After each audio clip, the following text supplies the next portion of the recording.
Britain is likely to complete its journey out of the European Union in 3 weeks without a trade deal, British Prime Minister Boris Johnson and European Commission Chief Ursula von der Leyen said on Friday. Britain quit the EU in January but remains an informal member until December 31, the end of a transition period during which it has remained in the EU single market and customs union. Both sides say they want to agree arrangements to cover nearly $1 trillion in annual trade, but negotiations are at an impasse, with Britain standing to lose zero-tariff and zero-quota access to the huge European single market. It's looking very likely we'll have to go for a solution that I think will be wonderful for the UK. We'll be able to do exactly what we want from January 1st, it will obviously be different from what we set out to achieve, Johnson told reporters. If there's a big offer, a big change in what they're saying, then I must say that I'm yet to see it, said Johnson, the face of the Leave campaign in Britain's 2016 Brexit referendum.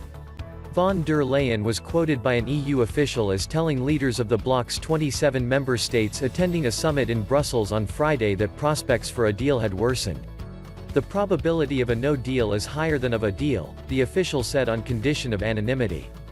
Johnson and von der Leyen have given negotiators until Sunday evening to break the deadlock over fishing rights and EU demands for Britain to face consequences if in the future it diverges from the bloc's rules.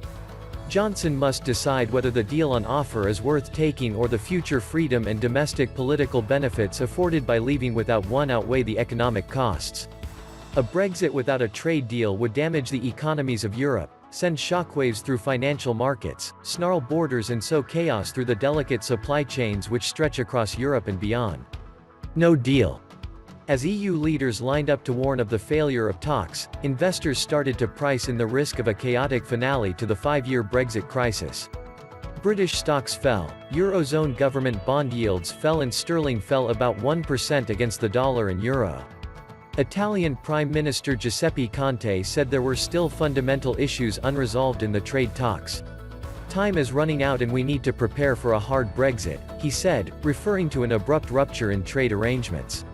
EU leaders rejected a proposal from Johnson for a Brexit call with German Chancellor Angela Merkel and French President Emmanuel Macron on Monday, EU officials said. Johnson is under pressure from Brexit supporters in Britain not to cave to any EU demands that they say could undermine his promises to regain Britain's sovereignty. Macron also faces domestic pressure, with French fishermen urging him to ensure the EU defends their fishing rights. Asked by a reporter about an EU proposal for a 1-year contingency plan, under which EU fishermen would keep access to Britain's fishing waters, he said, "I'm not asking to have my cake and eat it, no. All I want is a cake that's worth its weight. Because I won't give up my share of it either." The Bank of England said it had taken steps to keep banks lending through 2021 as Britain prepares for any market disruption from a big change in the trading relationship with the EU, while also dealing with the COVID-19 pandemic.